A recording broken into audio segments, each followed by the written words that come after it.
विचार ही कर रही थी कि पड़ोसन आ गई। पड़ोसन ने पूछा, बहना बहुत सोच विचार में हो, बात क्या है? तो उसने बताया कि ये फल संत का प्रसाद है, मेरे पति जी लेके आए हैं, खाने को कह के गए हैं। पड़ोसन ने कहा, तो बहना चिंता काहे करती हो, खा जाओ इसको, आपको बेटा हो जाए। बोली, इसी बात की तो चिंता है। फल खाऊंगी, गर्भ आएगा, भोजन कम हो जाएगा, और तब स्वल्प भक्षम ततो शक्ति, मेरा भोजन कम हो जाएगा, धीरे धीरे मैं कमजोर हो जाऊंगी, मेरी शक्ति कम होती जाएगी। तो गृह कार्यम कथम भवेत, घर का काम कैसे होगा यदि मैं कमजोर हो गई? तो ये घर का इतना काम पड़ा रहता है, कौन करे? अच्छा, पहले बहुत ज्यादा काम भी होते थे घर में, आजकल तो इतनी सुविधाएं हो गई कि मुझे लगता है कि बाद में 2-4-10 साल बाद इतनी सुविधा हो जाए कि माताएं अपने बिस्तर से भी उठने के लिए जल्दी तैयार ना हो। बोलो राधे राधे। भोजन बनाने की सुविधा हो गई, बर्तन साफ करने की सुविधा हो गई, कपड़े साफ करने की सुविधा हो गई, और जितने हमारे दैनिक क्रियाएं हैं उन सब के लिए तमाम सुविधाएं हो गई।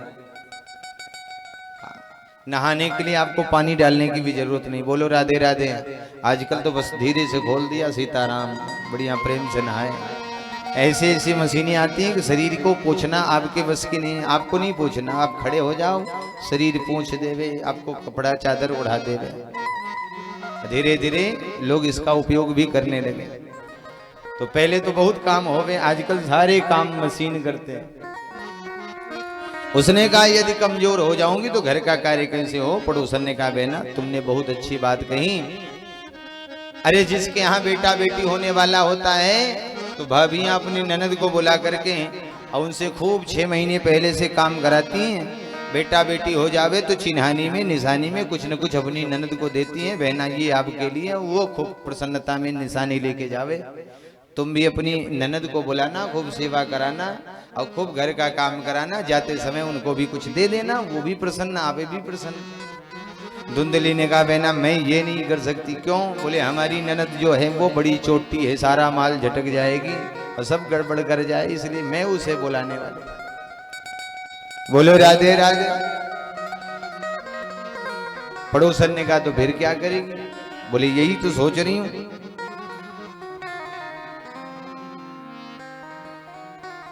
पड़ोसन ने समझाया, बहना ये किसी किसी के भाग्य सौभाग्य की बात होती है, इसलिए फल खाओ, तुम्हारे भगवान ने चाहा बेटा। बोले, लेकिन एक समस्या और है। क्या? बोले, दैवा घाटी ब्रजेत ग्रामे पलायेद गर्भिणी कदम। देवी जी, मान लो मैंने फल खा लिया और कभी कोई तूफान आ गया,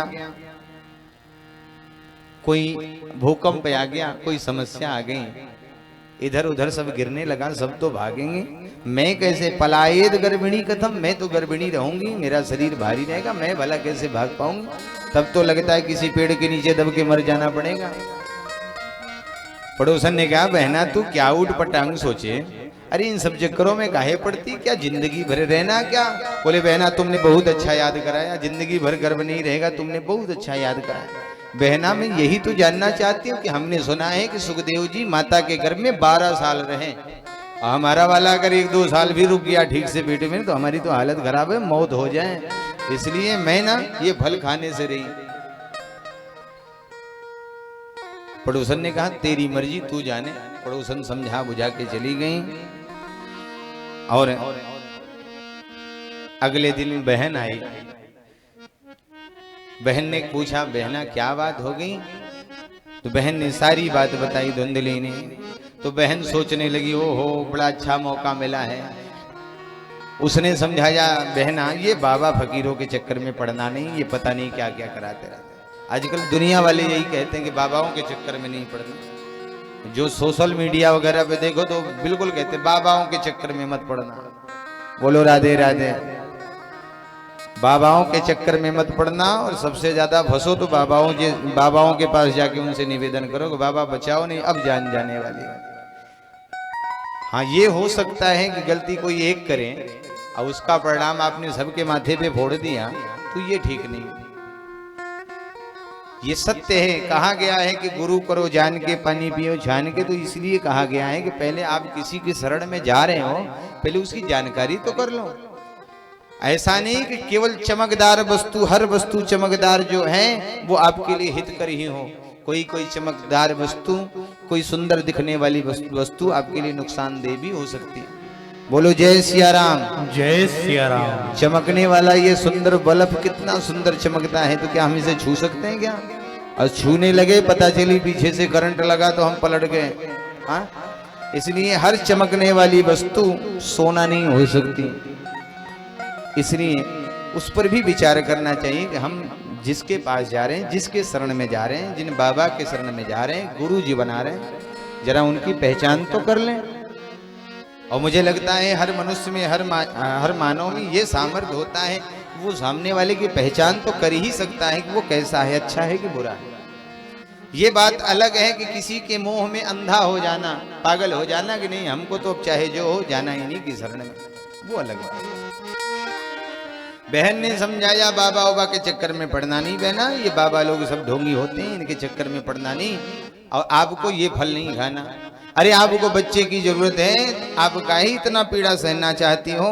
लालने पालने दुखम प्रसूतायाश्च वर्तते, इतना दुख सहना पड़ता है, प्रसव की पीड़ा सहनी पड़ती है, लालन पालन के इतने दुख सहने पड़ते हैं, क्यों इन चक्करों में पड़ना?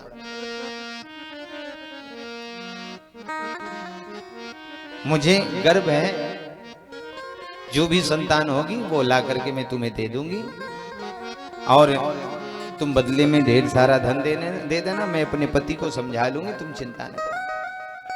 धुंधली ने कहा लेकिन इस फल का क्या करें? बोले इसे गाय को खिलाओ, जरा इस फल की परीक्षा हो जाए, बाबा की भी परीक्षा होगी। एवं कुतर्क योगेन तत्फलम नैव भक्षितम। और इस प्रकार से उस धुंधली ने कुतर्क करते हुए, धुंधली का अर्थ भी होता है बुद्धि, बुद्धि का काम है कुतर्क करना, उल्टे सीधे सोचना, विचार करना। ऐसे कुतर्क करते हुए उस धुंधली ने फल को नहीं खाया, ले जाके गाय को खिला दिया। समय बीता और ठीक 7 महीने बाद उसकी बहन ने ला करके, धुंधली की बहन ने रात के अंधेरे में एक बच्चे को दे दिया। ये बहना तेरा बेटा हो गया, आज से तू इसे। झूठ मूठ का जो नाटक कर रही थी धुंधली ने, वो सब नाटक से पर्दा हटाया, पति को बुला के कहा सुनो महाराज देखो ये मेरे बेटा हो गया। आत्मदेव बेचारे बड़े सीधे साधे, पतिदेव ने बड़ी प्रसन्नता से, बड़े प्रेम पूर्वक सबको बुला के बधैया आदि खूब बजवाई, खूब आनंद उत्सव मनाया, और पतिदेव प्रसन्न रहे। समय बीता और तब ठीक 3 महीने बाद, अर्थात 10 महीने बीत जाने के बाद, सर्वांग सुंदरम दिव्यम निर्मलम कनकप्रभम। एक बड़ा ही सुंदर, सर्वांग सुंदरम दिव्यम निर्मलम कनकप्रभम, बिल्कुल गौरांग शरीर वाला एक सुंदर सा बालक उस गैया ने भी जन्म दिया। जिस गैया को फल खिलाया गया, गैया ने एक सुंदर से बालक को जन्म दिया, और वह बालक बिल्कुल मनुष्य आकृति में है, लेकिन उसके कान गाय के कान जैसे हैं, इसलिए उस बालक का नाम गोकर्ण पड़ा। नगर वाले खूब महाराज आत्मदेव के भाग्य की सराहना करते हैं। देखो महाराज आपके ऊपर तो भगवान की बड़ी कृपा हो गई, कहाँ एक बेटा नहीं थे, आज आपके पास 2-2 बेटा हो गए। बताओ गैया भी कोई मनुष्य का बेटा जन्म देती है, लेकिन आज आप पर भगवान की क्या कृपा हुई। देखो एक बेटा हुआ था, गैया ने भी एक बालक को जन्म दिया। भाग्योदयो धुना जात आत्मदेवस्य पश्यत धेन्वा बाला प्रसूतस्तु देव रूपी कौतुकम। देखो कैसा कौतुक हो गया कि गैया ने भी बालक को जन्म दिया। और खूब बधाई सबने दी है, खूब आनंद उत्सव मनाया है। गाय के पुत्र का नाम तो गोकर्ण पड़ा, क्योंकि कान उसके गाय के जैसे हैं। आत्मदेव जी ने सोचा हमारे बेटा का नाम भी नामकरण हो जाए, हमारा नाम आत्मदेव, तो बेटा का नाम परमात्मदेव रखेंगे। जैसे ही विचार कर रहे थे, पत्नी ने डांट करके कहा सुनो महाराज, ये 9 महीने 10 महीने मैंने अपने कोख में रखा, इतने दुख सहे, इतना कष्ट सहा, नामकरण की बारी आई तो आप कहते हो आप अपने नाम से नाम जोड़ करके रखना चाहती, ये नहीं होने वाला। देखो कष्ट हमने सहे हैं तो नाम भी हमारे हाथ हमारे हिसाब से होगा। आत्मदेव ने कहा देवी जी आपका लाडला बेटा है, आपको जैसा लगे ठीक लगे वही कर लो। धुंधली ने कहा देखो महाराज मेरा नाम धुंधली तो मेरे बेटा का नाम धुंधकारी होगा। बोले ठीक है देवी जी आप वही रख लो। और फिर कियत कालेन तौ जातौ तरुणौ तनया बुभो गोकर्णः पंडितो ज्ञानी धुंधकारी महाखलः। गोकर्ण पंडितो ज्ञानी, गोकर्ण जी बड़े विद्वान पंडित हुए, ज्ञानी हुए, और वहीं धुंधकारी महान दुष्ट हुआ। ये टीका लगाने से अथवा वैदिक ज्ञान प्राप्त करने मात्र कर लेने से कोई पंडित नहीं बनता। वेशभूषा पहन लेने से ही कोई पंडित नहीं बनता। पंडित शब्द का अर्थ होता है सत असत विवेचनी बुद्धि पंडा सा अस्य संजाता सह पंडित। जो सत असत का विवेचन करने वाली बुद्धि हो, जो सही को सही और गलत को गलत सिद्ध करने का सामर्थ्य जिस बुद्धि में ये हो, उसी को हम पंडित कहते हैं। इसीलिए जो बिल्कुल धीर गंभीर ज्ञानी विद्वान और वैदिक नियमों को जानने वाला होता है, वैदिक वेदांग को मानने वाला होता है, ईश्वर तत्व को जानने और मानने वाला होता है, अपने धर्म की विधा को जानने और मानने वाला होता है, हम उसी को कहते हैं पंडित जी हैं। वेश बनाना ये सबके लिए बड़ा सरल कार्य है। वेश तो रावण ने भी बनाया, लेकिन उसने कर्म कैसा किया कि श्री सीता जी का हरण कर लिया। रावण ने वेश बनाया साधु का, और साधु वेश बनाते हैं जब साधु का तो भक्ति महारानी की शरण ग्रहण करते हैं, और रावण ने साधु का वेश बनाया तो भक्ति महारानी को शरण लेने के कौन कहीं हरण करने चला गया। तो वेश बनाना ये आसान है। महारानी मैया सती ने सीता जी का रूप बनाया मानस में, सती कीन सीता कर वेशा, लेकिन आगे आगे चल पड़ी राम जी के। लोगों ने पूछा राम जी देखो ये सती मैया आपके आगे आगे जा रही, आप कुछ कहो। राम जी ने कहा हम कुछ नहीं कह सकते। क्यों? बोली ये आपके आगे जा रही हैं तो आप इनको कुछ कहते क्यों नहीं? बोले देखो श्री सीता जी जब तक रही हमारे साथ में, वो कभी स्वप्न में भी मेरे साथ कभी मेरे आगे नहीं चली, अनजाने में भी मेरे आगे नहीं चली, क्योंकि आर्यावर्त की स्त्रियां कभी अपने पतियों के आगे नहीं चलती। लेकिन आज सती जैसे ही सीता जी का रूप बनाया और आगे आगे चली, तो लोगों ने उन पर व्यंग्य किया कि देखो सती आपने सीता जी का रूप तो बनाया, किसी का रूप बना लेना ये बहुत आसान बात है, लेकिन किसी का चरित्र भी अपने हृदय में उतार लेना ये बहुत कठिन बात है। आप किसी का वेश बना सकते हो, कुछ भी बन सकते हो। आप हनुमान जी बन सकते हो, और गदा लेकर के पूंछ लगा करके आप रामलीला में मंचन कर सकते हो, बिल्कुल हनुमान जी। और अगले दिन किसी के यहाँ वो खेत का मामला हुआ तो आप लाठी लेके खड़े हो गए, और अपने से बुजुर्ग को आपने 4 लाठी लगाई, तो ये तो आपने हनुमान की, ये भक्त के लक्षण तो नहीं है ना। कहने का भाव केवल इतना है कि आप अपने स्वरूप को परिवर्तित कर सकते हो, वेश बदल सकते हो, लेकिन क्या चरित्र भी बदल सकते हो? क्या उस चरित्र को भी अपने जीवन में उतार सकते हो? ये बहुत कठिन कार्य है।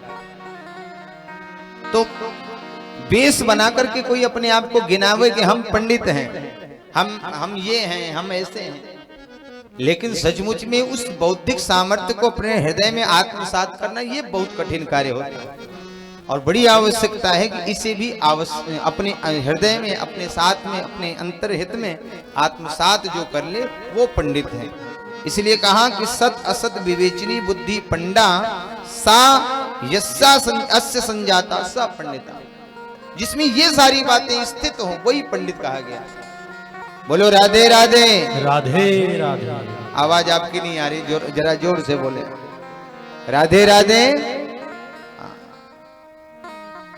गोकर्णो पंडितो ज्ञानी धुंधकारी महाखला। धुंधकारी महान दुष्ट हुआ, दुष्ट अनाचारी अत्याचारी हुआ। ऐसा अत्याचार मचाया है धुंधकारी ने कि रोज जगह जगह जाके चोरी करता, जुआ खेलता, दुराचार करता। रोज नई नई शिकायतें आने लगी और जब रोज रोज शिकायत आने लगी तो महाराज आत्मदेव शर्मा बड़े दुखी हुए और फिर विचार करने लगे। एकांत में बैठे रो रहे हैं।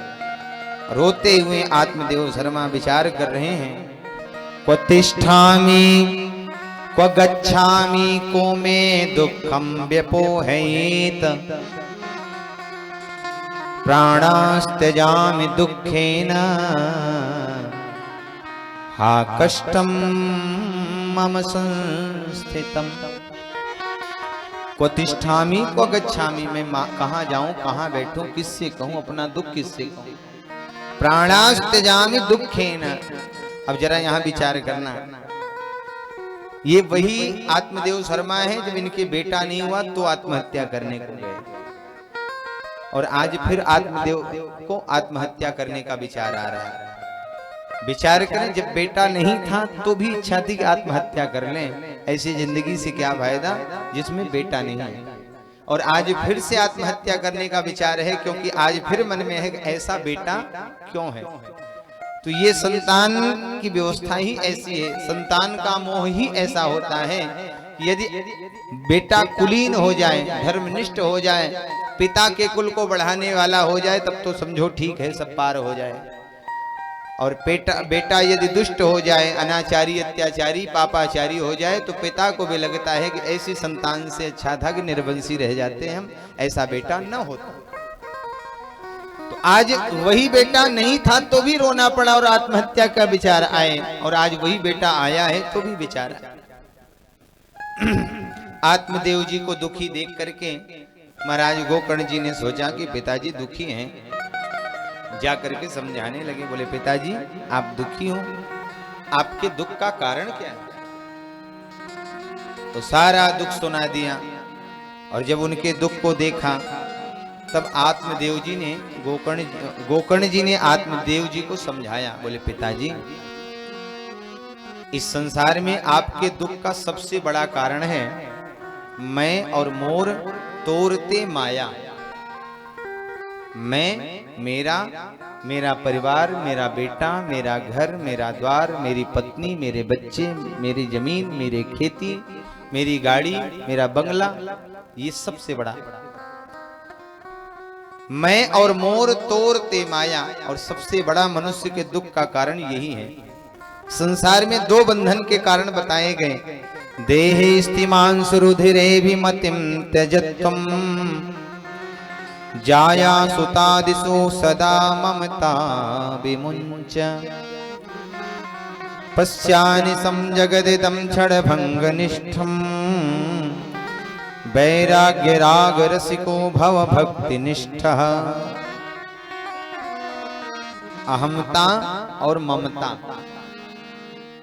अहमता माने अहम माने मैं और ममता ये मेरा, यही हमारे दुख के कारण है। ये दो बातें अगर मनुष्य के मन से निकल जाएं तो हम बिल्कुल निर्मोही हो जाएं। लेकिन ये दो बातें बड़ी कठिन है महाराज, निकलती नहीं। सब निकल जाए, ये नहीं निकले। पिताजी यदि आपको लगता है कि इस संसार में कोई सुखी है तो कोई सुखी नहीं। संसार का हर व्यक्ति, हर जीव, हर जीवात्मा सब दुखी है। और अभी अभी मैंने आपको बताया कि संसार का हर प्राणी दुखी है, क्योंकि महाराज ये है दुखालय। जब हम आप इस दुखालय में आते हैं, जैसे काजल की कोठरी में जाओ और विचार करो कि हमको टीका तक न लगे तो संभव है ही नहीं, टीका तो लगना है। उसी प्रकार से जब दुखालय में हमारा जन्म ही हो गया है तो हम यहाँ इस दुखालय में आकर के भी यदि सुख की ही केवल अभिलाषा रखें तो ये संभव नहीं है। दुखालय में आए हैं, दुखालय में जन्म हुआ है तो दुख तो सहना पड़ेगा। वो चाहे किसी भी प्रकार का दुख हो, हमारे जीवन में दुख तो आने ही आने हैं।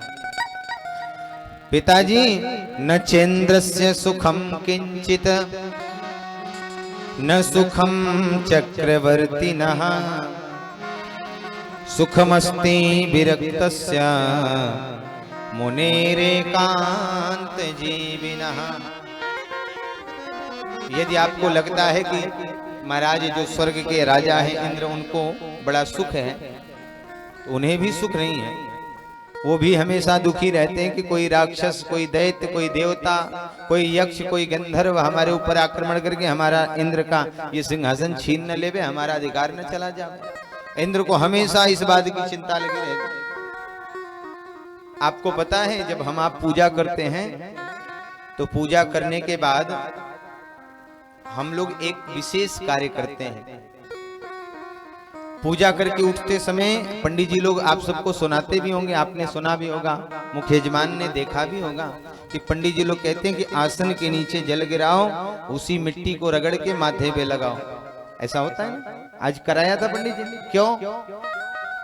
बोले ऐसा करने से हमारे द्वारा किया गया जो सत्कर्म है, जो पूजा का कर्म है, जो यज्ञ का कर्म है, उसे इंद्र नहीं ले जा पाते। यदि कोई व्यक्ति पूजा करें, यज्ञ करे, अनुष्ठान करें और ये गलती कर दे, पूजा करने के बाद यदि आसन के नीचे जल गिरा के उस मिट्टी को रगड़ के माथे न लगाए, उस आसन के नीचे के जल को माथे न लगाए, तो इंद्र बिल्कुल हमारे पीछे खड़े रहते हैं। वो हमारे द्वारा की गई पूजा का जितना फल होता है सब समेट के लेके चले जाते हैं। क्योंकि इंद्र को हमेशा चिंता लगी रहती है कि कोई व्यक्ति इतना भी यज्ञ न करने पावे, इतनी भी पुण्य का अर्जन न करने पावे, जिससे कि वो इंद्र पद का अधिकारी हो जाए। यदि कोई ज्यादा यज्ञ अनुष्ठान पूजा पाठ करता है तो इंद्र को चिंता बढ़ जाती है कि कहीं ऐसा न हो कि हमारे इंद्र पद का अधिकारी न बन जाए।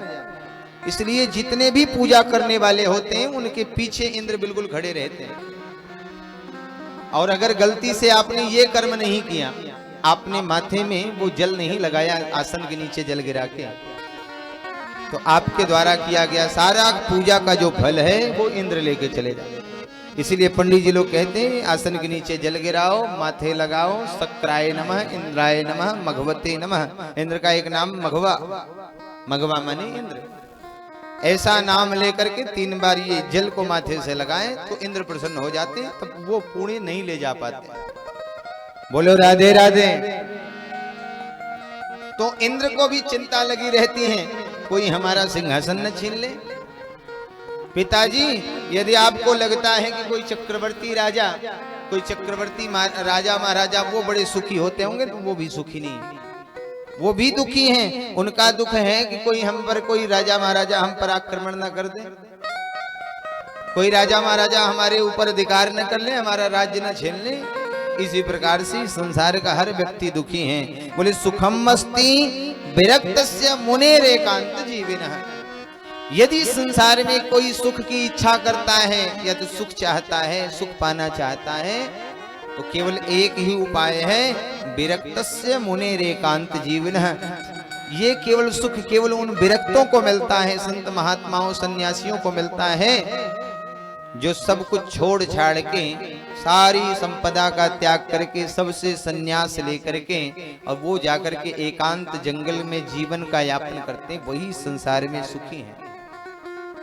ध्यान रहे, मैं फिर से कह रहा हूं कि संसार में वही सुखी है जो सब कुछ छोड़ के, सारा मोह त्याग करके जंगल में जाकर के रहता है, वो सुखी है।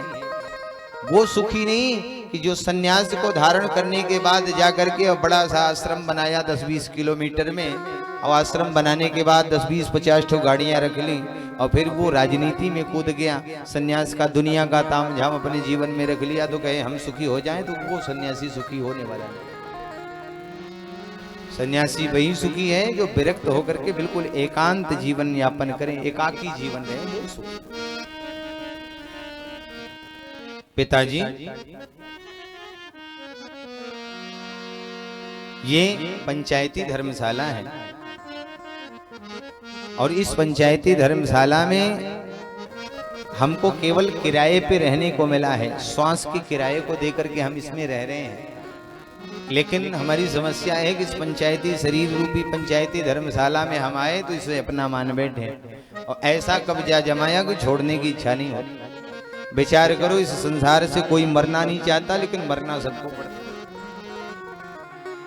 हमको इस पंचायती धर्मशाला में केवल रहने के लिए दिया गया है कि आपको इतने दिन रहना है, इसके बाद छोड़ के दूसरे धर्मशाला में जाओगे। लेकिन हमने क्या किया, कब्जा कर लिया, नहीं हमको छोड़ना नहीं। लेकिन जिसके हम किराएदार हैं वो मानने वाला कहाँ है, वो तो कहेगा नहीं भाई छोड़ना पड़ेगा, समय आएगा तो धक्का मार के निकाल दे, आप नहीं निकलना चाहो तो भी निकाल दे।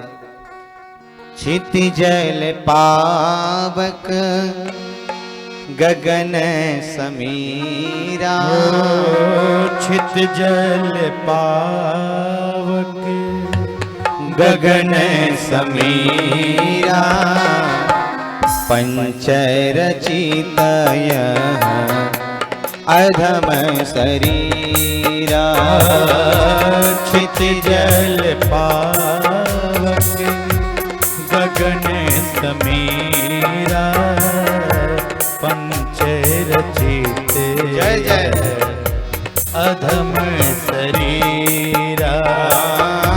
क्षिति जल पावक गगन समीरा, क्षिति जल पावक गगन समीरा, पंचरचितय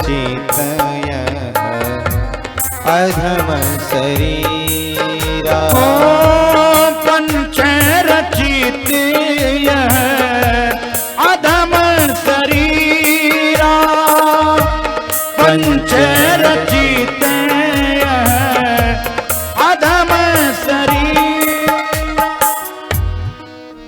ये पांचों ने अपने अपने अंशदान दे करके क्षिति जल पावक गगन शरीरा, पांचों ने अपना अपना अंश देकर के इस पंचायती धर्मशाला इस शरीर का निर्माण किया। अब ये शरीर भी क्या कहा, गोस्वामी जी कहते अधम शरीर, उत्तम नहीं, मध्यम नहीं, अधम है। इसको भी किसी मोल में नहीं रखा, बोले अधम है। और इस पर भी हमको इतना अभिमान कि हम इसे भी छोड़ने को तैयार नहीं, इसे भी ऐसा मोह लगाया कि बिल्कुल इसी में पागल बने रहे, छोड़ने को तैयार। अस्थि स्तंभम स्नायुबद्धम मांस शोणित लेपितम, चर्मामनद्धम दुर्गंधम पात्रम मोत्रिपुरी सयो। जरा विचार करना, इस शरीर को जो ऊपर से बना है, अगर इसके चमड़े उतार दिए जाएं तो क्या आप देख सकते हो निगाह भर के? हाँ, जिस शरीर को हम बहुत सुंदर मानते हैं, केवल इस पे से चमड़े उतार दिए जाएं, या आपने कहीं देखा होगा जानवरों को कहीं कहीं चमड़े उतारे हुए, एक बार दृष्टि गलती से भी पड़ जाए तो हम देख नहीं पाते। सड़क पे चले जाओ, आजकल बहुत सारे गाड़ी वाले ट्रक वाले वो आजकल देखते नहीं, गायों को देखते हैं तो जबरदस्ती जानबूझ के वो गायों की हत्या कर देते हैं। बहुत सारे कुत्ते मरे रहते हैं।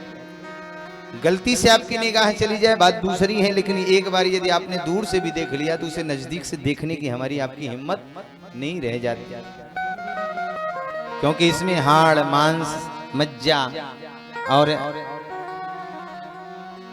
नलिकाएं कोशिकाएं नसकी मल मूत्र आदि सब भरे हुए हैं जो दुर्गंध कर रहे हैं इसी शरीर में, और हम इसी को सुंदर मान के और इसी में बहुत आनंद उठाए जा रहे हैं। जरा विचार करना, यदि इसके अंदर की व्यवस्था पर हम ध्यान देवें, विचार करें तो कितना अधम है, और इसी में हम मोह लगाए बैठे हैं। ये हमारी गलती है। जाया सुतादिसु सदा ममताम विमुंच। और पिताजी, ये तो शरीर का मैं, जो अभी आपको मैंने बताया अहमता और ममता। तो पहली ममता क्या है? अहमता, ये मैं हूं, और मैं का जो भाव है यही हमारे दुख का कारण है। और दूसरा दुख है जाया सुतादिसु सदा ममताम विमुंच। परिवार, बेटा बेटी, मकान दुकान, ये दूसरा दुख है। कि हम इस परिवार के मोह में ऐसे पागल कि हमको ये भूल नहीं पाता, हमसे मोह छूटता नहीं। भाई देखो, आपने टिकट करवाया दिल्ली का और आप गए, चाहे वो राजधानी एक्सप्रेस हो, कोई एक्सप्रेस हो, आप गए अपने बर्थ पे, जो आपने बर्थ बुक कराई है, टिकट बुक कराया, आप प्रेम से बैठे, अगल बगल लोग बैठे, सबसे आपकी राम राम हुई, भैया राम राम राम राम। ट्रेन चली, लखनऊ स्टेशन से एक स्टेशन पहले ही एक आपका बगल वाला वो अपना बोरिया बिस्तर बटोरने लगा। क्यों भैया? अच्छा भैया, अब हमारी यात्रा पूरी हो रही, लखनऊ में उतर जाना है। अच्छा, राम राम हुई, चला गया। लेकिन आपसे उससे बातचीत करते एक आत्मीयता बन गई। कितना अच्छा आदमी था, बहुत अच्छे से बात करता था। लेकिन जैसे लखनऊ में उतरा तो दूसरा यात्री चढ़ा, ओ भैया राम राम, अच्छा आप मेरे साथ दिल्ली तक चलो। कहाँ? यात्रा प्रारंभ हुई, उससे बातचीत, कहाँ से रहने वाले भैया, क्या करते हो, क्या बात होगी, सब बातचीत होने लगी। अब उससे आत्मीयता बनी। पिछले वाले को आपने धीरे धीरे बोलाना शुरू किया, बोल गए, उससे आत्मीयता बनी, आगे बढ़े थे कि बगल वाले ने फिर कहा, अच्छा भैया मुझे उतरना है, मेरा स्टेशन आया। उसका स्टेशन आया तो वो भी उतर पड़ा,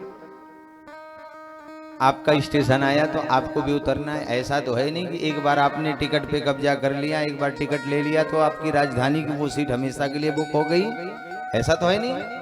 उसी प्रकार से आपने इस पर एक बार अपना कब्जा लिया, स्टेशन आया तो उतरना पड़ेगा। पिताजी वैसे ही ये हमारे जीवन की यात्रा है। कल तक आप थे, इसके बाद हम हैं, इसके पहले आपके दादा परदादा इस यात्रा के यात्री रहे होंगे, आगे हमारे बच्चे इस यात्रा के यात्री होंगे। अभी यात्रा चल ही रही थी कि भगवान ने ऐसी कृपा करी, एक सुंदर पत्नी से विवाह हो गया, एक सहयात्री मिल गया, चलो अब साथ साथ चलेंगे। और कुछ दूर चले जा रहे तो एक यात्री हमको और आ गया, एक बेटा हो गया। यात्रा प्रारंभ हो गई, इसी में किसी की यात्रा अकस्मात खत्म होगी कि नहीं, हमको उतरना। अब ऐसा तो नहीं कि यात्री उतरने वाला तो हम कहीं नहीं, हमको जाना है बनारस और हमको यहाँ भदोही उतार दो। भाई टिकट हमने बनारस का लिया है तो हम बीच में उतर नहीं सकते दूसरे यात्री के साथ। और दूसरा यात्री जिसका टिकट भदोही तक का है वो बनारस तो जा नहीं सकता। उसीलिए उसी प्रकार से हमारी यात्रा जहां तक जानी है, जहां हमारा स्टेशन आएगा उतर जाना है।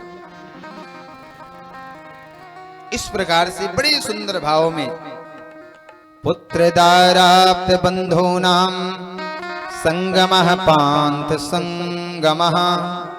पिताजी, ये पुत्र पौत्र आदि के जो संगम की यात्रा होती है, आता है जाता है, आता जाता है, ये चलता रहता है।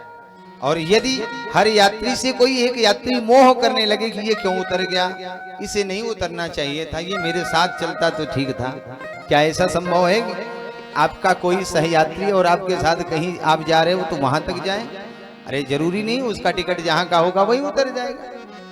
अब आप कितना भी प्रेम दिखाओ कि नहीं नहीं भैया हमारा आपसे प्रेम बन गया है, आप हमारे साथ पटना तक चलते तो अच्छा था, वो आपके साथ यात्रा में नहीं जाने वाला। और बड़े प्रेम से समझाया तो महाराज आत्मदेव बड़े गदगद हुए और पिताजी को कहते हैं, पिताजी संसार में कोई किसी का साथी नहीं, सब अकेले जाना है। बड़ा सुंदर भाव दिया, कौन किसका साथी है, अरे जाना तो अकेला है। कौन किसका साथी है, जाना तो अकेला है। भीड़ आदमी का है, आदमी अकेला है। भीड़ आदमी का है, आदमी अकेला है। भीड़ आदमी का है, आदमी अकेला है। भीड़ आदमी का है, आदमी अकेला है। कौन किसका साथी है, कौन किसका साथी है, आना तो अकेला है। कौन किसका साथी है, जाना तो अकेला। जय जय। भीड़ आदमी आदमी अकेला है। भीड़ आदमी का है, आदमी अकेला है। भीड़ आदमी का है, आदमी जय अकेला हो। है।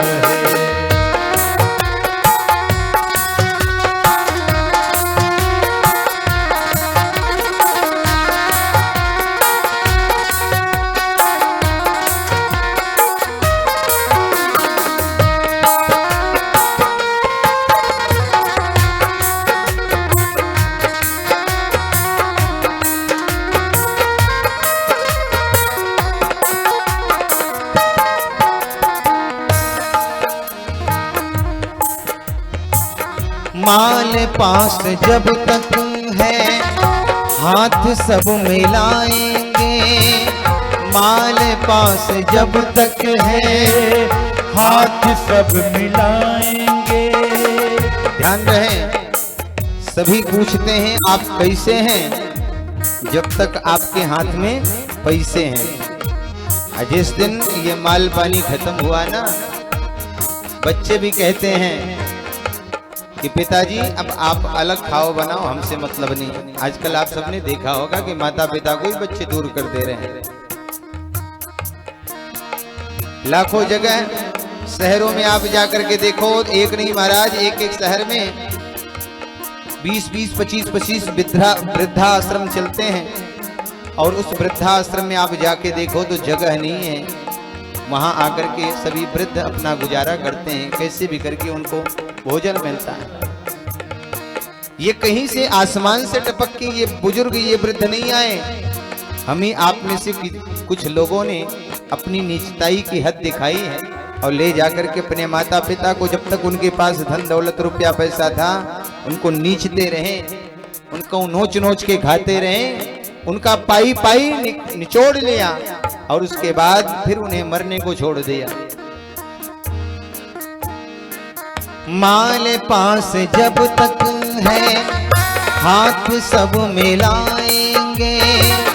माल पास जब तक है हाथ सब मिलाएंगे। देखा हाथ खाली है फिर नजर न आएंगे। देखा हाथ खाली है फिर नजर न आएंगे। देखा हाथ खाली है फिर नजर न आएंगे।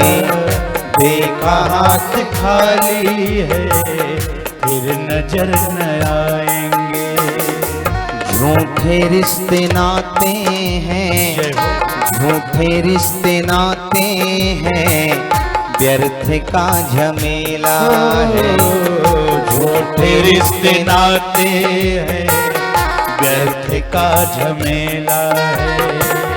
कौन किसका साथी है, कौन किसका साथी है, जाना तो अकेला है।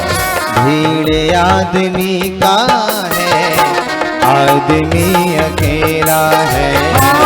भीड़ आदमी का है, आदमी अकेला है। भीड़ आदमी का है, आदमी अकेला है।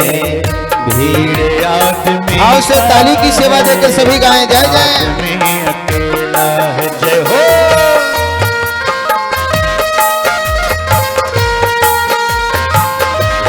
हरि बोल।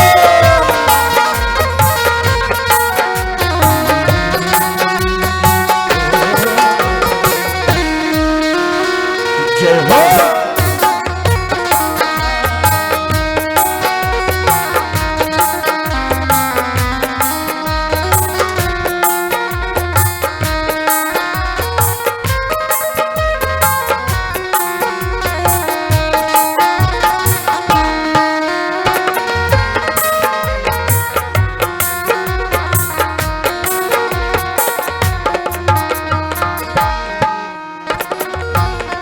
और मैंने पहले भी निवेदन किया है, हर चमकने वाली चीज सोना नहीं हो सकती।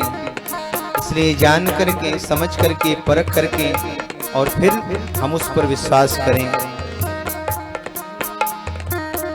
आज का गुरु चेला दोनों जटाधारी हैं। आज का गुरु चेला दोनों जटाधारी हैं।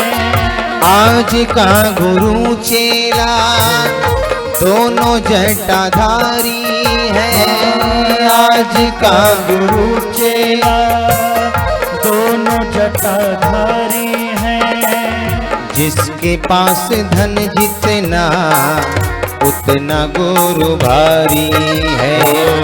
जिसके पास धन जितना उतना गुरु भारी है।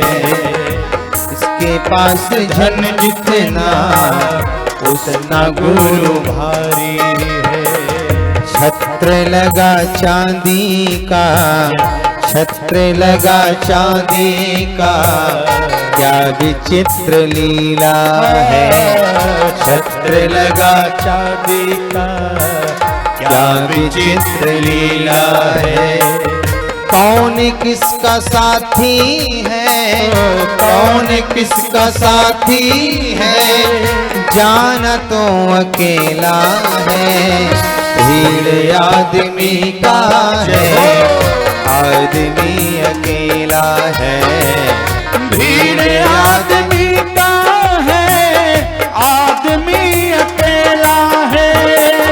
भीड़ आदमी का है, आदमी अकेला है।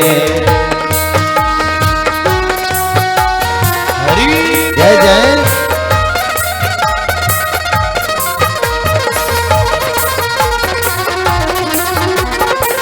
जय हो।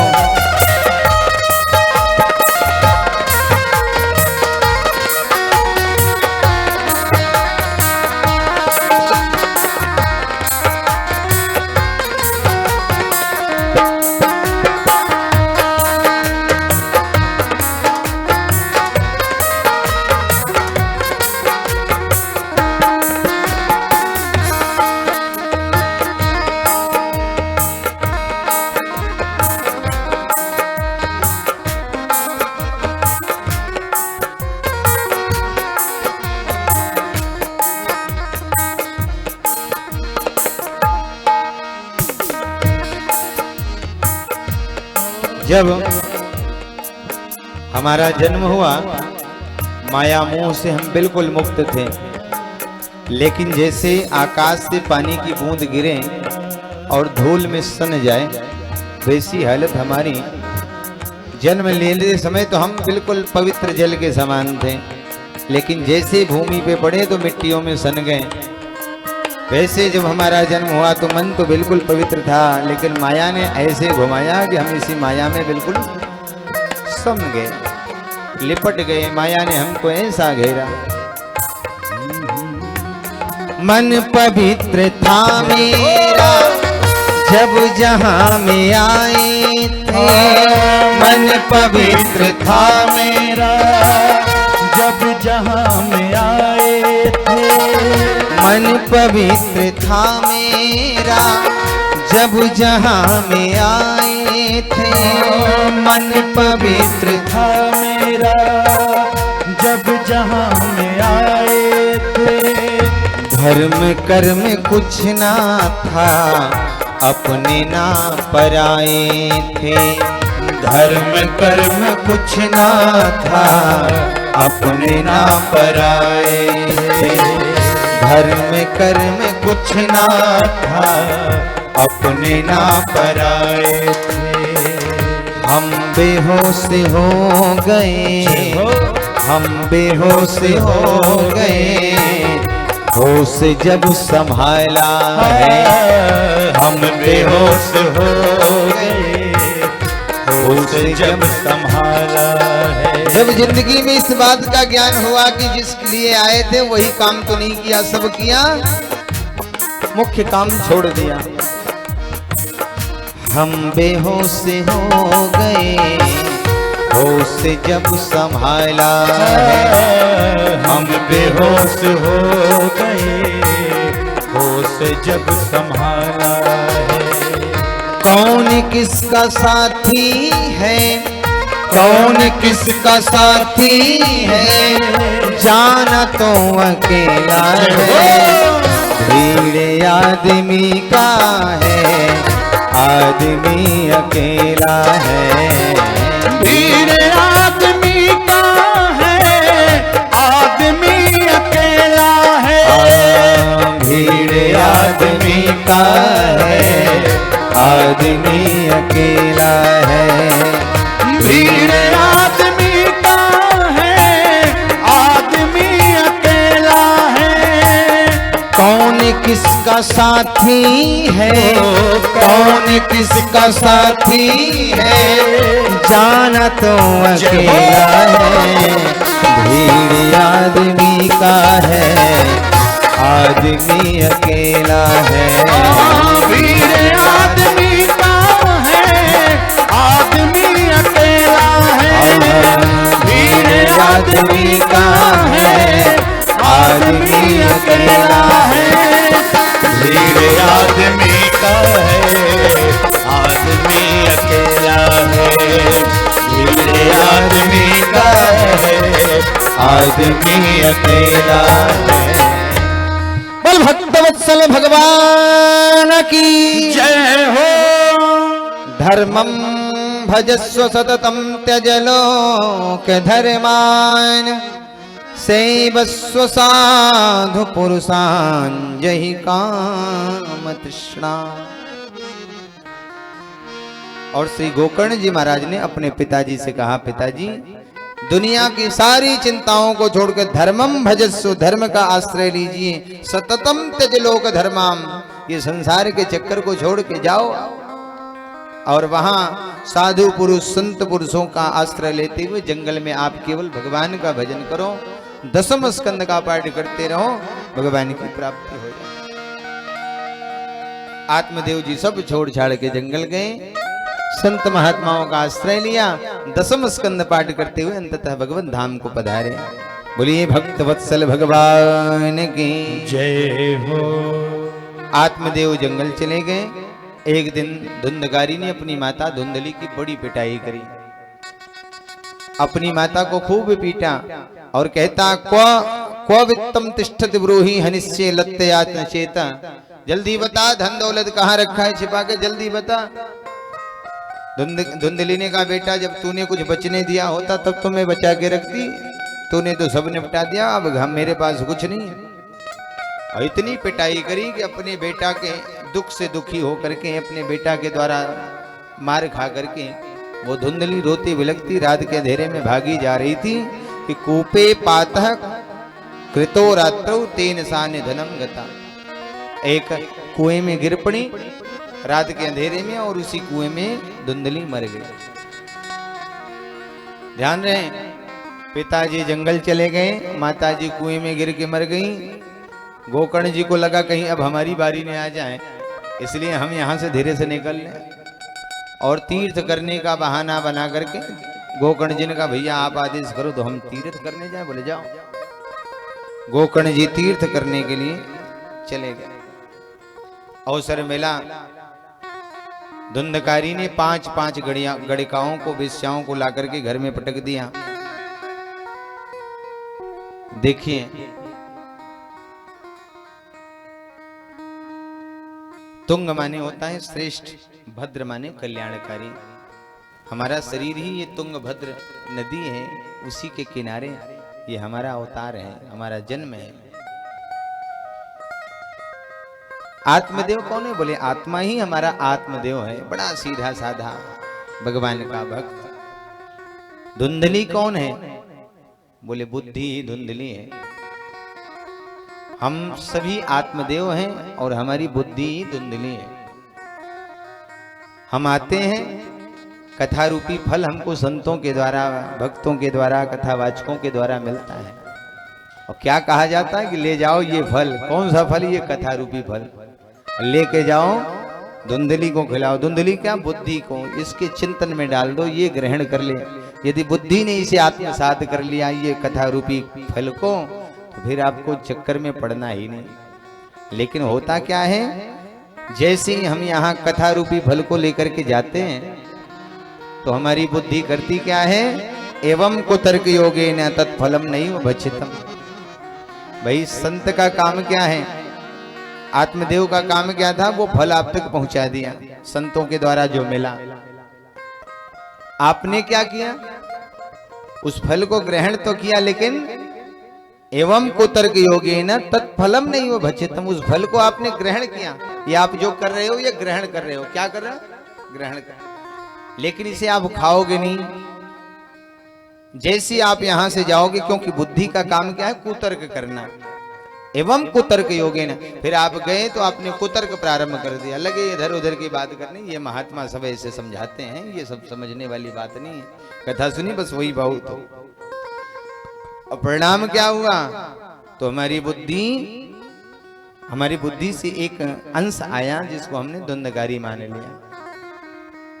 वो हमारे कुतर्क का ही परिणाम है कि वो हमारे जीवन में तमाम प्रकार की समस्याओं को उत्पन्न करता है। लेकिन संत के द्वारा जो फल दिया गया है, भले ही आप किसी समस्या किसी संकट में बार बार फंसते जाओ, आप नरकगामी तक बनने की कगार पे पहुंचे जाओ, जो संत के द्वारा मिला आपको फल है, वो कभी न कभी फल जरूर काम आवे और आपको नर्क से भी निकाल के स्वर्ग की ओर पहुंचा देगा। बोलो राधे राधे। तो धुंधली का कल्याण हुआ, गोकर्ण जी तीर्थ करने चले गए, 5-5 वेश्याएं घर में आई, रोज धन की मांग करें। धुंधकारी बहुत सारा धन लूट के ले आता, एक दिन तो बहुत धन लेके आया।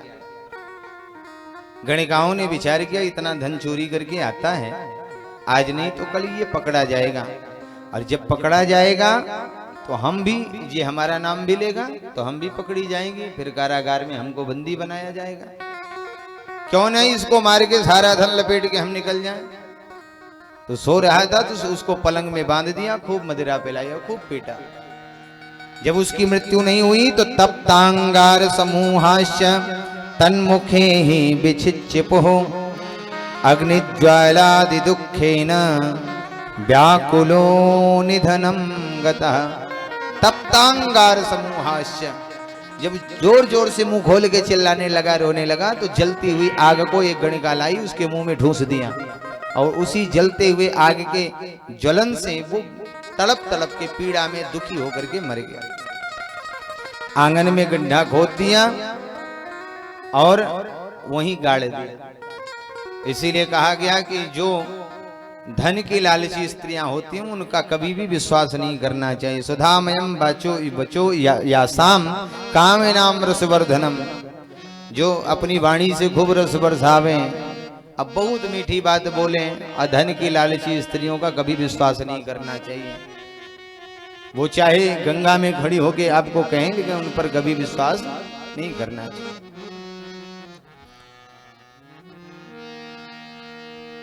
भयंकर प्रेत बना है धुंधकारी। इधर गोकर्ण जी महाराज लौट के आए, विचार किया रात बहुत हो गई है, आज गांव वालों से मिलना ठीक नहीं, आज तो यहीं विश्राम करेंगे, प्रातः काल सबसे भेंट मुलाकात। एक अपने ही भवन में जाके थोड़ा साफ करके जैसे ही बैठे, सो तैसे ही एक भयंकर आकृति प्रकट हो गई। गोकर्ण जी ने पूछा, क्यों भैया आप कौन हो, कस्तम आप कौन। अब जब गोकर्ण जी ने पूछा तो वो इशारा करे लेकिन बोल ना पावे, बोलने का प्रयास तो करता, बोल ही ना पावे। संज्ञा मात्रम चकार है, वो इशारा करे। गोकर्ण जी महाराज ने हाथ में जल लिया, अभिमंत्रित करके जैसे छीटा किया तो बोल पड़ा। पहले तो उसने खूब डराया धमकाया, कभी भेड़ बना, कभी हाथी बना, कभी ये बना, कभी वो बना, लेकिन जैसे जल का छीटा पड़ा तो बोल पड़ा। अहम भ्राता त्वदीयोऽस्मि धुंधकारीति नामतः स्वकीयेनैव दोषेण ब्रह्मत्वं नासितं मया। ए भैया, आप हमें नहीं पहचान पाए, मैं आपका भैया धुंधकारी, अहम भ्राता तो दियोस्म धुंधकारी थी नाम, और आप हमें को भूल गए। आप हमें नहीं पहचान पा रहे हैं।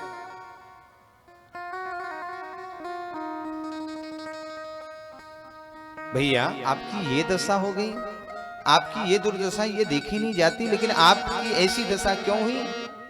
धुंधकारी ने पूरी कथा सुनाई। बोले भैया हमने आपके बारे में आपकी मृत्यु का समाचार सुना था, तीर्थ में था तभी, इसलिए तीर्थों को करते हुए मैं गया और जब मैंने गया में जाकर के मैंने आपके और माता पिता दोनों तीनों के निमित्त पिंडदान किया। आपके लिए तो मैंने विधवत में पिंडदान किया, गया श्राद्धम। मैंने आपके लिए बड़े प्रेम से पिंडदान किया, फिर भी आपकी मुक्ति क्यों नहीं हुई? धुंधकारी ने कहा भैया आप एक नहीं 100 पिंडदान कर दीजिए, मुक्तिर्मेन भविष्यति गया श्राद्धम सतेनापि।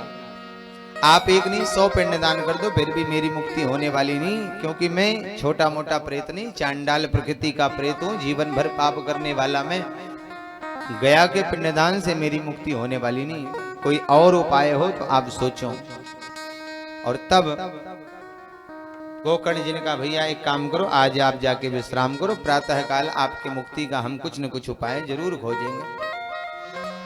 सुबह सुबह स्नान करने गए और प्रातः काल संत महात्माओं से पूछा, संतों ने कहा महाराज हम क्या जाने। तब भगवान सूर्य को रोक करके उन सूर्य भगवान की प्रार्थना करी, तुभ्यम नमो जगत साचिन ब्रोहि मुक्ति हेतुकम। और सूर्य भगवान ने तुरंत उत्तर दिया, श्रीमद् भागवतान मुक्ति ही सप्ताह वाचनम कुरु।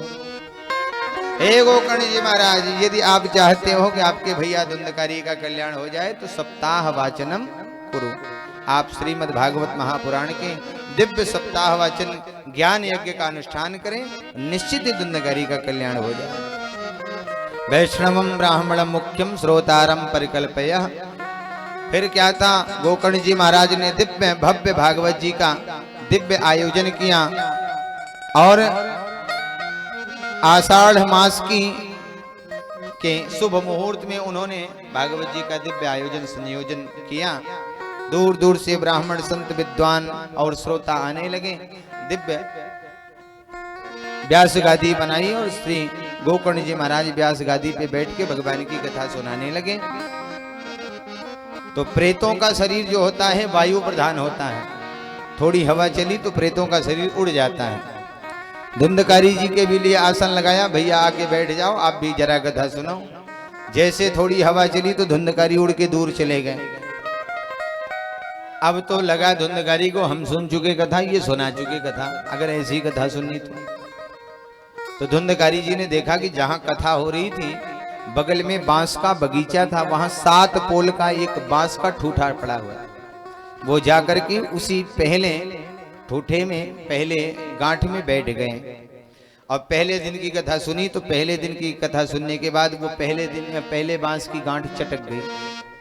दूसरे दिन की कथा सुनी तो दूसरी गांठ चटक गई और इसी प्रकार से 7 दिन की बड़ी सुंदर कथा सुनाई गई। एवं 7 दिनश्चैव 7 ग्रंथ विभेदनम, 7 गांठें चटक गई और दिव्य रूप धरो जातः तुलसीदाम मंडितः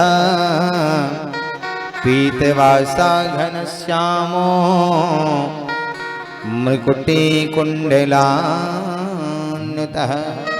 दिव्य रूप धारण करके श्री धुंधकारी प्रकट हो गए। शंख चक्र गदा पद्म तुलसी की माला पीतांबर धारण किए हुए भगवान के दिव्य पार्षद का रूप बना करके धुंधकारी प्रकट हो गए और भागवत जी की महिमा गाने लगे। धन्या भागवती वार्ता प्रेत पीड़ा विनाशिनी, सप्ताहोऽपि तथा धन्यः कृष्णलोकफलप्रदः। बोलिए भागवत भगवान की जय हो। धुंधकारी जी महाराज भागवत जी की खूब महिमा प्रेम से गाई। जय हो महाराज, धन्य है यह भागवत जी की कथा जिसने मुझ जैसे पापात्मा को, मुझ जैसे अनाचारी को परम पुनीत बना दिया, पवित्र कर दिया है। अरे कौन इस कथा को अवगाहन नहीं करना चाहेगा, कौन इस कथा को नहीं सुनना चाहेगा महाराज। एक बार जो कथा इस कथा को सुन लेवे उसका जीवन ही धन्य हो जाए। देखो सुबह भोजन किया, शाम तक भोजन पच जाना है, फिर शाम को भोजन करना ही पड़ेगा। आज नहाया तो कल भी नहाना पड़ेगा। दुनिया के जितने काम हैं वो आपको फिर से करने पड़ सकते हैं, लेकिन ये भगवान की कथा एक बार जो सुन ले उसका कल्याण तो हो ही जाए। फिर इस मोह के चक्कर में बार बार जीवन मरण के चक्कर में आना ही नहीं, वो मुक्त ही हो जावे। और महाराज आज इस कथा नहीं तो मुझ जैसे पापात्मा धुंधगारी को देखो ये दिव्य रूप प्रदान कर दिया है।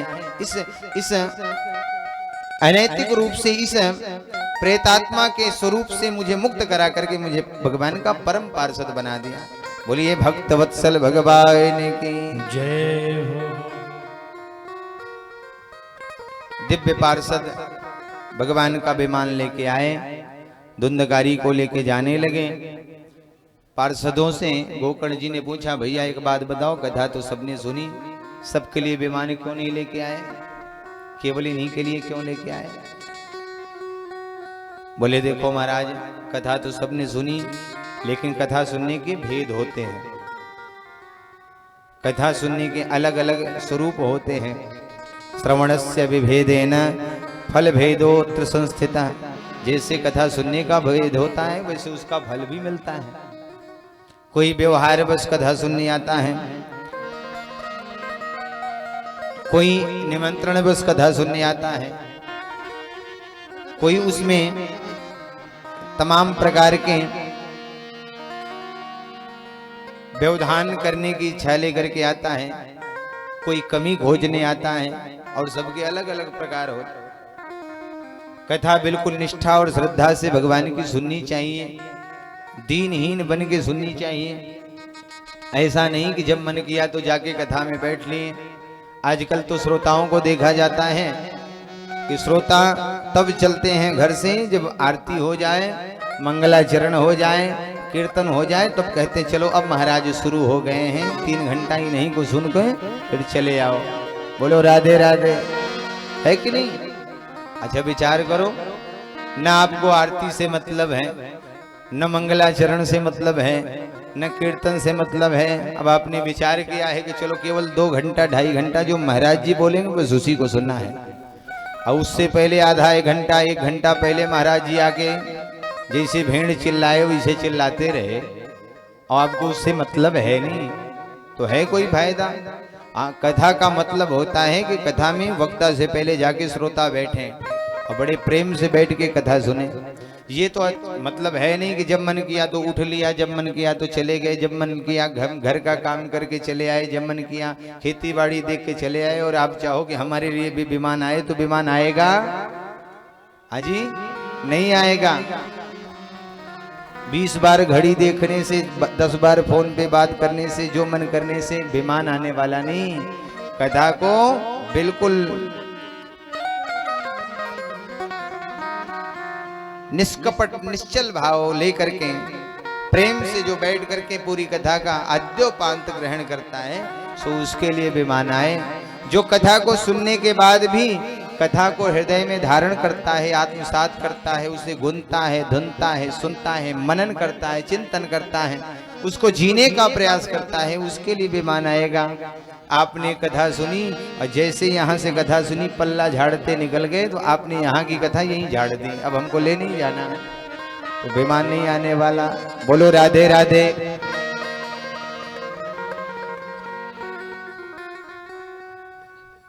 पार्षदों ने कहा महाराज फिर से कथा शुरू करो, अब की बार सब बड़ी निष्ठा से कथा सुने, भगवान ने चाहा तो सबके लिए विमान। गोकर्ण जी महाराज ने फिर से कथा सुनाई 7 दिन तक। अब की बार हजारों विमान लेकर के स्वयं गोविंद भगवान पधारे। बोलिए गोविंद भगवान की जय हो। सारे नगर वासियों को भगवान गोविंद बिठा करके श्री गोकर्ण जी महाराज को भगवान ने अपने ही दिव्य रथ में बिठाया, और इस प्रकार से लेके चले जैसे अयोध्या से श्री राम जी जाने लगे तो सारे नगर वासियों को अपने साथ भगवान लेके चले। ऐसी कथा सुनाई कि सारे नगर का, उत्तम नगर के उस समस्त नगर वासियों का कल्याण ही कर दिया। ये कथा सुन के नारद जी बड़े गदगद हुए, बड़े प्रसन्न हुए। नारद जी ने सनकादिकों से पूछा, बाबा एक बात बताओ, आपने ये कथा हमको बड़ी अच्छी सुनाई, अब आप ये बताइए कि ये कथा करने वाले के खर्चे कितने आते हैं? यदि व्यक्ति कमजोर होवे, इस कथा को न करने का सामर्थ्य रखता हो, तो वो खर्चा कैसे करे, कैसे इस कथा को करे करावे? बोले विवाहे यादृशम वित्तम तादृशम परिकल्पये। बोले नारद जी, जैसे कोई पिता अपनी बिटिया का, अपनी कन्या का विवाह करता है तो जिस प्रकार से खर्च करता है, उसी प्रकार से इस आयोजन को करने के लिए खर्च करना पड़ता है। भाई जिसके पास थोड़ा धन है, थोड़ा रुपया है, थोड़ा पैसा है, वो उतना ही खर्च करता है। जिसके पास ज्यादा है वो अपनी बिटिया के विवाह में 10-20 लाख खर्चा करता है, करोड़ों रुपया खर्चा करता है। और जिसके पास लाख 2 लाख की व्यवस्था वो उसी में करता है। जिसके पास बहुत धन दौलत है वो ज्यादा तामझाम के साथ ये खर्च करके शादी विवाह करता है। उसी प्रकार से जैसे कोई बेटी के विवाह में आयोजन करके खर्च करता अपने सामर्थ्य अनुसार, वैसे ही इस आयोजन को करने के लिए अपने सामर्थ्य के अनुसार खर्च करना चाहिए। इस आयोजन को करना चाहिए। कोई बड़े घर वाले हैं जिनके पास धन दौलत की कमी नहीं, तो किसी बड़े वक्ता को बुलाया, करोड़ों रुपया दक्षिणा दिए और करोड़ों रुपए में कथा कराई, खूब खर्च किया, खूब भंडारा चलाया, नित्य प्रतिरोज लोगों को भोजन कराया, हजारों लोग खाते रहे, हजारों लोगों के लिए भोजन बनता रहा। ये ऐसे करते। और जिसके पास ज्यादा सामर्थ्य नहीं, जितना सामर्थ्य उसी में खर्च करें, उसी में व्यवस्था बना। अच्छे विद्वान वक्ता को बुला करके जो बड़ी भाली भांति सभी श्लोकों का गायन करके अर्थ को समझा सकें, अपनी बात को बड़े प्रेम से श्रोताओं के मन में डाल सकें, उनको अपनी मधुरता से, अपनी मधुर वाणी के माध्यम से उनके हृदय में अपनी बात को घोल सकें, ऐसे वक्ता को बुला करके 5, 7, 11, 21 ब्राह्मणों को संकल्प लेकर के उनको उनका वर्ण करके और प्रेम से अच्छे मुहूर्त का शोधन करवा करके फिर इस कथा को करना कराना चाहिए, इस आयोजन को करना कराना चाहिए। 7 दिन का यह दिव्य अनुष्ठान करके हवन इत्यादि करके 12 ब्राह्मणों को विशेष रूप से भोजन करना कराना चाहिए। और उसके बाद जितनी स्वेच्छा हो यजमान अधिक से अधिक ब्राह्मणों को भोजन कराए, दक्षिणा देवे। इस प्रकार से बड़ी सुंदर विधि बताई। श्री सूत जी सौनकादिक महात्माओं को कथा सुना रहे हैं और सौनकादिक महात्माओं ने श्री सूत जी से प्रश्न किया, बाबा एक बात बताओ, हम आपसे ये जानना चाहते हैं कि जो अभी आप सुना रहे थे कि ये कथा श्री शुकाचार्य जी महाराज श्री राजन परीक्षित को सुना रहे थे, तो हमारे मन में एक प्रश्न उठा है कि जो राजा परीक्षित हैं, ये इतने धर्मात्मा राजा हैं, फिर इनसे कैसे एक महात्मा का अपराध हुआ जो इन्हें श्राप मिला?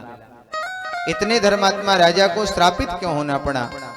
और जो एक पल भी कहीं पर ठहरने वाले नहीं, रुकने वाले नहीं, ऐसे महाराज श्री शुकाचार्य जी 7 दिन तक बैठ करके उन्हें परीक्षित जी को कैसे कथा सुनाते रहे? आप जरा ये समझा के हमको कहिए। सूत जी कहते हैं, हे सनकादिक महात्माओं, सबसे पहले तो आपको व्यास जी की कथा सुनाएं। जैसे पीपल को खा करके पक्षी कहीं बीट करें और वो पीपल का पेड़ जम जाए, बड़ा होने पर वो पीपल भले ही बीट से जमा हुआ है, मल से जमा हुआ है, पैदा हुआ है, लेकिन वो पीपल जब बड़ा होता है, उसी पीपल की हम सब पूजा करते हैं, उसी में भगवान का वास मान लेते हैं और कहते हैं कि पीपल में भगवान वासुदेव का वास है। इनकी अगर परिक्रमा की जाए, इनकी पूजा की जाए, इन्हें जल चढ़ाया जाए तो हमारे शनि देवता उतर जाते हैं, शनि प्रसन्न हो जाते हैं, भगवान प्रसन्न हो जाते हैं, उन्हें दीपक दिखाया जाए। भले ही वो कैसे भी पैदा हुआ हो, प्रकट हुआ हो, लेकिन पीपल हमारी दृष्टि में पूज्य है, इसलिए हम उसकी पूजा करते हैं। जैसे शंख में आपने सुना होगा, जैसे शंख होता है ना, शंख में एक जीव होता है, जब तक वो जीव रहता है वो शंख बजाने योग्य नहीं। जैसे वो जीव शंख को छोड़ के त्याग के निकल जाए, समुद्र में ये शंख पाया जाए, फिर उसी शंख को भगवान के सामने भगवान के सन्निकट रख के उसकी पूजा करके जो बजाएं, उसी शंख वही शंख पूज्य हो जाता है पूरे संसार में। और शंख के बजाने से जहां तक शंख की आवाज जाए वहां तक शंख की आवाज जहां तक जाती वहां तक निगेटिव ऊर्जा सब समाप्त होकर पॉजिटिव ऊर्जा का निवास हो जाता है, इसलिए शंख बजाया जाता है। तो शंख में जीव होने की वजह से जो शंख निंदनीय था वही शंख भगवान की शरण में पहुंचा तो वंदनीय हो गया, और हम सब उसकी पूजा करने लगे। जैसे कमल जो होता है ये कीचड़ से ही उत्पन्न होता है, लेकिन वही कीचड़ का कमल जब भगवान के चरणों में जाता है तो वो हमारे लिए प्रसाद बन जाता है और वंदनीय बन जाता है। वैसे ही भले ही योजन गंधा के माध्यम से श्री व्यास जी महाराज का जन्म हुआ, लेकिन पाराशर जी की ऐसी कृपा हो गई कि पूज्य पाराशर जी के माध्यम से जो योजन गंधा नाम से वो थी सत्यवती, जैसे ही उनका स्पर्श पाया है और उसके गर्भ से व्यास जी का प्राकट्य हुआ तो जो योजन गंधा थी वो योजन सुगंधा बन गई, और पूज्य पाराशर जी के माध्यम से श्री व्यास जी का जन्म हुआ। और जन्म लेते ही ये जंगल को चले गए और तपस्या कर इन्होंने 17 पुराण 17 उप पुराण, एक वेद को 4 में परिवर्तित किया, अनेकानेक उपनिषद पुराण आदि की रचना करी, और इतने के बाद भी इन्हें अशांति बनी रही। और जब अशांति बनी रही तो ये दुखी बैठे सम्याप्रास नदी के किनारे बड़े विचार में थे कि हमारा दुख कैसे जाए, अशांति कैसे जाए। उसी बीच नारद जी आए और नारद जी ने सत्संग की बड़ी सुंदर महिमा गाई कि महाराज देखो हमने अपने जीवन में सत्संग किया, पूर्व काल में मैं दासी का बेटा था और संत महात्माओं के साथ सत्संग किया, परिणाम देखिए कि आज मैं भगवान का परम भक्त हूँ, भगवान का परम पार्षद बन के आया। भगवान ने ये दिव्य वीणा अपने हाथों से मुझे देकर के कहा है नारद मेरे नामों का गायन करते हुए सारे संसार में मेरा भजन करो, मेरे नाम का प्रचार करो। और देखो हम ये भगवान की दी हुई वीणा को गाते हुए, इसी वीणा पे तान छेड़ते हुए भगवान के नाम नारायण नारायण की पुकार करते समस्त संसार में हम घूमते रहते। ये केवल सत्संग की महिमा है, और हम तो आपसे कहेंगे आप भी सत्संग कीजिए, आपके मन को शांति मिलेगी।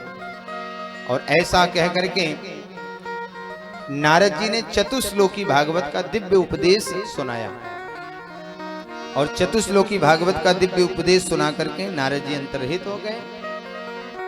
उन्हीं चतुश्लोकी भागवत को सुन करके श्री व्यास जी महाराज ने 4 श्लोकों की उसी चतुश्लोकी भागवत की दिव्य संहिता को 4 श्लोकों से 18,000 श्लोकों में परिवर्तित करके भगवान की दिव्य संहिता श्रीमद् भागवत महापुराण जी की दिव्य रचना कर दी। बोलिए भागवत भगवान की जय हो। और इसी भागवत जी को श्री व्यास जी महाराज ने अपने बेटा श्री शुकाचार्य सुखदेव जी को सुनाया,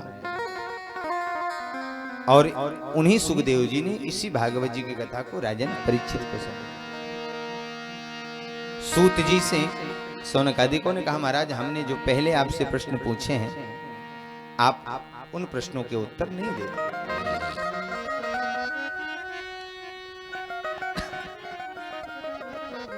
सूत जी कहते हैं हे सौनकादिक महात्माओं,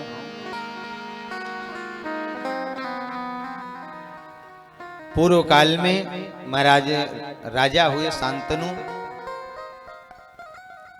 शांतनु के 3 बेटा विचित्रवीर, चित्रांगद, देवव्रत। देवव्रत इन्हें भीष्म पितामह कहा जाता है। इन्होंने प्रतिज्ञा कर ली मुझे न तो विवाह करना न तो राजा बनना। सत्यवती के माध्यम से ये 2 बेटा चित्रांगद विचित्रवीर हुए। एक को यक्ष ने मार दिया, एक क्षय रोग से पीड़ित था, अपने आप मर गया। दोनों रानियों को कोई बेटा बेटी नहीं। सत्यवती को चिंता हुई कि महाराज के जाने के बाद भीष्म राजा बनना नहीं चाहते, तो अब हमारे हस्तिनापुर का उत्तराधिकारी कौन हो। तो सत्यवती को याद आया कि हमारे पूर्व बेटा, हमारे पहले बेटा जो पाराशर मुनि के माध्यम से मुझसे पैदा हुए हैं, उनको बुलाया और पाराशर मुनि से निवेदन किया कि आप इन रानियों के माध्यम से संतानोत्पत्ति करें। पराशर मुनि ने, श्री व्यास जी ने नियोग विधि के माध्यम से संतान उत्पत्ति की सहमति दी। नियोग विधि दृष्टि मात्र से। कहा देवियों को मेरे सामने आने को कहिए। तो पहली पत्नी, पहली रानी आई है, उसने आंखें बंद कर ली। व्यास जी ने कहा बेटा तो होगा लेकिन अंधा होगा, क्योंकि देवी जी ने आंखें बंद कर ली। दूसरी रानी आई तो दूसरी रानी ने अपने पूरे शरीर में पीली मिट्टी को धारण कर लिया। पीली मिट्टी। बोले बेटा तो इसको होगा लेकिन पांडु रोग, पांडु माने पीलिया रोग, उससे पीड़ित होगा। सत्यवती को चिंता भई तो एक दासी साथ में आई थी, उसे भेजा। वो बड़े आनंद में झूमते हुए मटकते हुए आई और जो देखा तो कहा इसको बड़ा ही धर्मात्मा और बड़ा ही ज्ञानी पुत्र होगा। और तीनों के कालांतर में बेटा भय। बड़ी रानी को बेटा हुआ, जन्म से अंधा, नाम पड़ा धृतराष्ट्र। दूसरी रानी को बेटा हुआ, नाम पड़ा पांडु। और तीसरी रानी को, तीसरी दासी को बेटा हुआ, नाम पड़ा विदुर। तीनों बड़े हुए। अंततः युद्ध की, अंततः राज्य पाने की लड़ाई चली। पांडु को श्राप भी है कि यदि आप पत्नी को स्पर्श करोगे तो आपके सिर के 100 टुकड़े हो जाएं। एक दिन अपने ऊपर बस न चल सका और पत्नी का स्पर्श किया तो सिर के टुकड़े हो गए। पांडु की मौत हो गई। माद्री उनकी पहली दूसरी पत्नी है, उनके साथ सती हो गई। अब देवी कुंती जो पांडु की पत्नी है वो 5-5 बेटा लेकर के अनाथों की तरह जीवन यापन करने लगी। संपत्ति की लड़ाई में घनघोर महाभारत का युद्ध हुआ और घनघोर युद्ध में पांचों पांडवों ने 100 पुत्र कौरवों का संहार किया। महाराज भीम ने दुष्ट दुर्योधन की जंघा को तोड़ करके युद्ध भूमि में पटक दिया है। चील कौवे सब नोच नोच के खा रहे हैं और वह दुष्ट दुर्योधन चीत्कार करता हुआ, रोता हुआ अपने समस्त परिकरों के मरण के इस दिन को देख करके वो दुखी हो रहा है। उसी समय अश्वत्थामा आए। अश्वत्थामा ने देखा कि दुर्योधन की ये दशा है। अश्वत्थामा ने कहा मित्र आपकी ये दशा, मैं आपकी इस दुख को देख करके बहुत पीड़ित हूं कि आपके साथ बड़े बड़े वीर महावीर आपके साथ युद्ध में खड़े थे, लेकिन फिर भी आपको ये दुर्गति सहनी पड़ रही, आपकी ये गति हो गई। मित्र सत्य तो यह है कि सारे के सारे जो बड़े बड़े वीर महावीर आपकी ओर से युद्ध करने को खड़े थे, वो योद्धा तो आपकी ओर से थे, धनुष बाण लिए तो आपकी ओर से युद्ध कर रहे थे, लेकिन वो पांडवों की ओर से आपसे ही युद्ध कर रहे थे। जिनको भी आपने सेनापति बनाया, वो चाहे भीष्म पितामह हो, चाहे कर्ण हो, चाहे द्रोणाचार्य हो, वो सब के सब आपसे ही युद्ध किए जा रहे थे। भीष्म पितामह ने प्रतिज्ञा की थी कि हम पांडवों को नहीं मारेंगे। द्रोणाचार्य के ये पांडव प्यारे शिष्य थे, वो मारना नहीं चाहते। कर्ण ने प्रतिज्ञा की अर्जुन को छोड़ के हम किसी पांडव को नहीं मारेंगे। और एक बार नहीं कई बार पांडव उनके हाथ में आए, लेकिन मारते नहीं, बार बार छोड़ देते, जीवन दान दे देते। इसलिए मित्र वो सब के सब युद्ध करने के लिए धनुष बाण लिए आपकी ओर से खड़े थे, लेकिन सत्य तो ये है कि वो आपके विरोध में खड़े थे। यदि आपने ये अवसर मुझे दिया होता, मुझे अश्वत्थामा को अगर सेनापति बनाया होता, तो मित्र 5 के 5 पांडवों की मैंने कब की हत्या कर दी होती। देखो मनुष्य की एक समस्या है कि जब तक है श्वास तब तक है आस। जब तक सांस बाकी है तब तक हमको भरोसा रहता कि अभी मिल जाना है। बोलो राधे राधे। अंतिम क्षण तक व्यक्ति कुछ न कुछ पाने की अपेक्षा रखता है और उसकी लालच बिल्कुल बरकरार रहती है। आज मौत होने वाली हो फिर भी लोगों की चिंता बनी रहती है।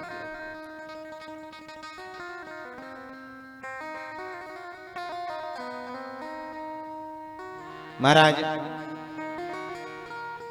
दुर्योधन ने विचार किया कि मित्र आया है, ये कहता है तो क्यों ना आज ही इसको सेनापति बना। दुर्योधन ने कहा मित्र मुझे केवल एक बात का दुख है कि हम 100 भाई थे, 100 में से एक भी कोई नहीं बचा, 100 के 100 मारे गए।